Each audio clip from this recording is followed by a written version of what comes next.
Magandang makita dito, no, yung dagat natin talagang ang linis, no? Manila Bay. Tapos ito mukhang galing ito po ng Bataan.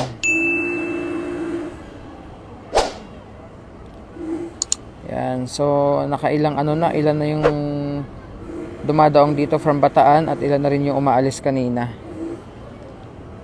Ganda ng dagat, oh. Manila Bay po.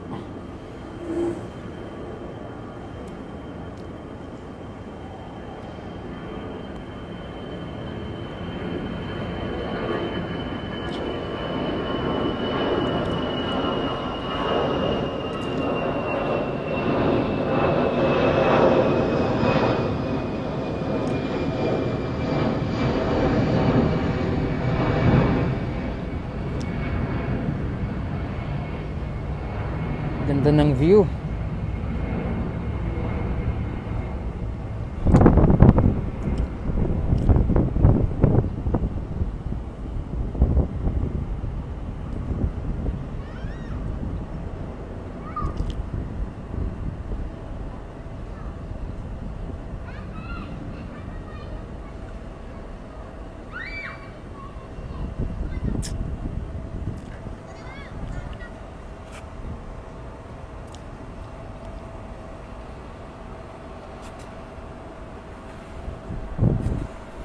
Ito naman meron ditong yate.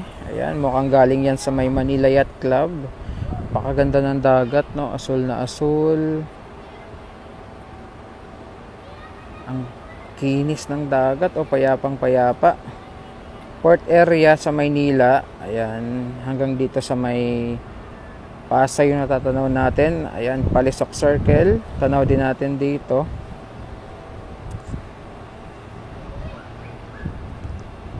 Ganda ng ano, ng Manila Bay.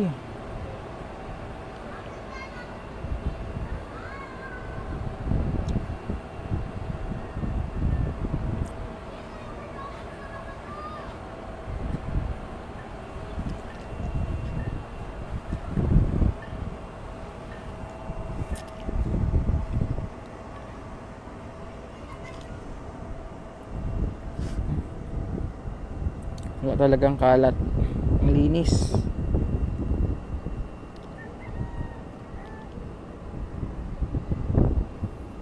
At sobrang ganda din po ng ano ng panahon ngayong umaga.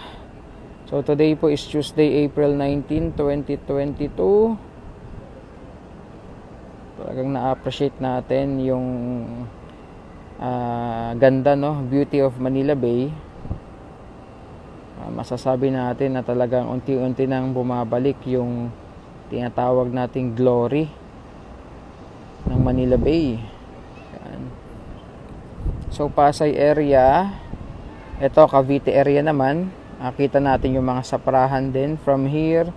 Yung mga nakalutang dyan sa gitna ng dagat, no? Ay, mga saprahan po yan. Siyempre, yung isa sa mga reclamation project po dito sa Manila Bay ay tanaw din po yan dito. Ayan po. Ayan, mga yate in and out, no, dito sa area.